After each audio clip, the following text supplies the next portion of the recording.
Bienvenue sur Africa TV pour le rendez-vous matinal de la revue de presse de l'Afrique qui bouge. L'actualité du jour est dominée par la visite de Guillaume Soro à Alassane Ouattara. Guillaume Soro estompe la tempête de rumeurs qui battait sur Abidjan, titre le confrère africain Les Afriques. Le quotidien gouvernemental Fraternité Matin en fait sa une. Guillaume Soro depuis Paris, j'ai vu le président. Le doute sur l'état de santé du président ivoirien persiste encore. Notre voix, le journal proche du principal parti d'opposition, le Front populaire ivoirien, se veut prudent. Le chef d'État toujours à l'hôpital. La visite de Macky Sall dévoile le gros mensonge. La visite de Guillaume Soro marque-t-elle la fin des spéculations? Tout compte fait, dans la foulée de cette visite, le nouveau réveil annonce Ouattara à Abidjan dimanche. Cette autre information pourrait mettre fin aux folles rumeurs d'Abidjan.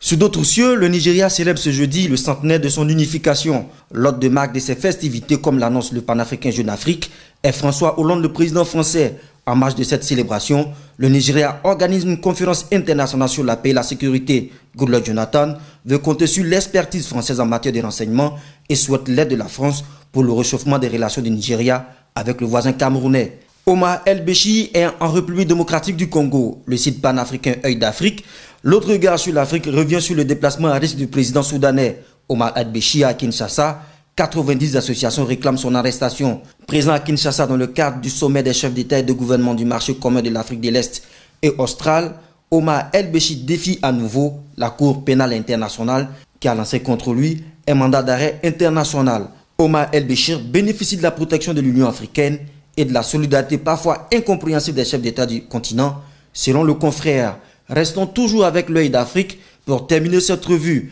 l'Afrique qui bouge, c'est la tablette éducative Kelassi dévoilée au Mobile World Congress à Barcelone. La première tablette ivoirienne conçue par Thierry Ndoufou est dédiée à l'éducation et destinée aux pays du Sud. Thierry Ndoufou espère inonder les pays d'Afrique centrale et occidentale. D'autres modèles de cette tablette seront disponibles dans 3 mois. Africa TV, c'est l'Afrique qui bouge. Merci pour votre fidélité. À demain pour un autre rendez-vous de la revue de presse.